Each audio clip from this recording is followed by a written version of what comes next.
Hey everybody, welcome to another video here on the Blue Abroad YouTube channel. Now, in today's video, I'm going to have a crack at the round one lineup. I'm going to pick the best 22.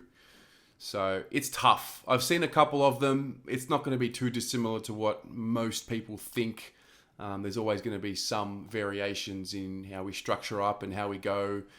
I guess I'll start by talking about some of the assumptions that I'm going to make. Now, some of the assumptions that I'm going to make is that Doherty will come up for round one. Walsh will not be available for round one. And so I think we'll start there and kind of see how we play it out. But it's actually a pretty good exercise. I recommend everyone do it. I did mine on zerohanger.com. They actually allow you to pick the club and every position.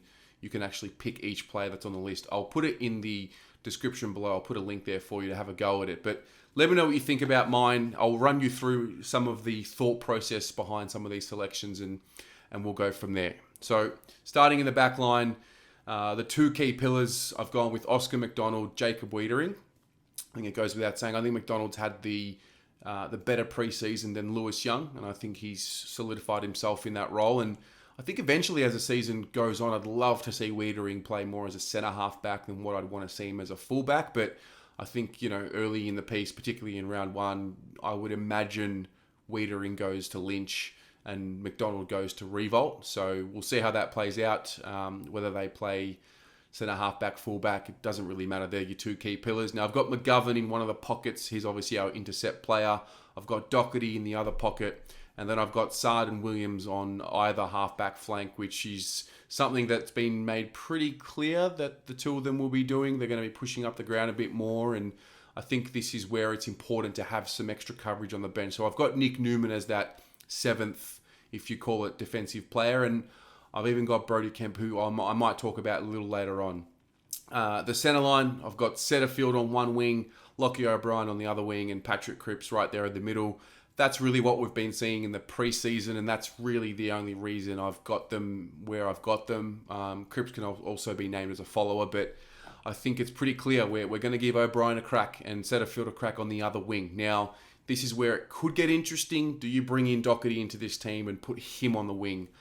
I'm not sure. I'm going off what Vossi has said in his interview with Riley Beveridge, where he said he's biased and he loves seeing Doherty coming off the defensive line and generating attack from there. So that's kind of the reason why I put Doherty in the back half as opposed to putting him on the wing. But I think Setterfield and O'Brien will get that first crack at it, and we'll see how we go. The forwards, I've got our two key pillars. This was really, really exciting and heartwarming to do, to put Curnow and Mackay in the team, because for the last 3 years almost, you haven't been able to do it. So I've got Curnow at centre half forward. I've got Mackay at full forward. Pretty much not so different to the Wiedering and McDonald comparison. Whether they switch during a game, I'm not sure. I just put it as I have it right here, and we'll see how it plays out. On our flanks, I've got Fisher and Silvani. Fisher, I think he's had a great preseason. It's pretty clear that he's going to push up the ground a bit more. May even provide some coverage behind the ball if we need to. If we've got Sard and Williams who are pushing up the ground, we might need some coverage on the other end. And that's where I think Fisher can really help. He's been doing quite a bit of it in the preseason, and I think he's definitely earned his spot there for round one. Jack Silvani, goes without saying, he's my breakout player for 2022. Brings the heat. And when you look at the small forwards, Corey Durden and Matt Owies, I think the three of them in that forward line, it's going to be a treat for us. The two small forwards, that was the big question for me in the preseason. Do we go with one? Do we go with two? How does it play out? From what I've seen in the preseason, the level of pressure they've put on, the amount of ball that they were able to generate, I don't see why they can't be playing in round one. So I'm going to put them both in there, and I think they're going to enjoy themselves. And they've got two genuine forward targets in Curnow and Mackay up there. I think they're going to really enjoy and have space to work on their craft and show us their skills. So that's the forward line. The followers, I've gone with Pitto. I've chosen to go with one ruck. I've gone with Pitto, and obviously Silvani will chop out when needed. And I've got Chera and Hewitt. Maybe just another note on Pitto and not going with TDK. He's played the one preseason match, which is okay, but I'm not in a rush with Tom. I'm not exactly sure where his fitness levels are.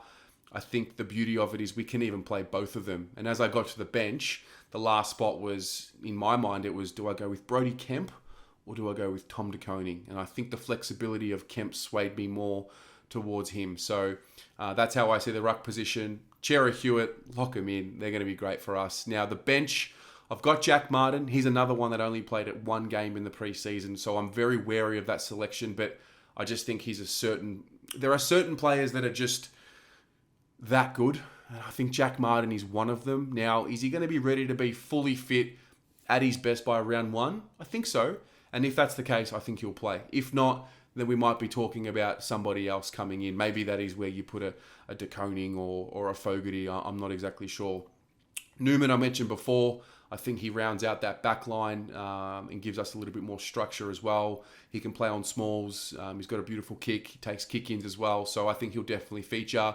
Matt Kennedy, just couldn't find a spot for him on the field. We've got a pretty solid midfield there, even though Walsh isn't there. And that's the other part as well. You look at this, Kennedy has to play. And when Walsh comes in, he has to play. So what do we do? Like, do we put Chera on the wing? Like, who knows? But I picked Kennedy. And then the last one, as I said, Brodie Kemp. I love the versatility. I love the flexibility. I think he's got it, whatever it is. And I think he's going to be someone that really helps us in games with a bit of X factor because of the variations of what he can do. And he seems to be pretty comfortable with wherever he's put on the field. So there are a few that are missing that are a bit unlucky, like Ed Kerno. I don't know where he's at just yet with that knee. He's been groomed to come back into the season. He played a half against the D's, it seemed. So there is that. Paddy Dow, I don't think he warrants a round one selection. I went and watched the last practice match. I didn't see anything from Paddy Dow to suggest that he's ready to play round one. I think all these midfielders are ahead of him and where he's at. So I didn't put Paddy Dow there. Guys like Jack Carroll, they'll feature eventually. Fogarty, they'll feature eventually.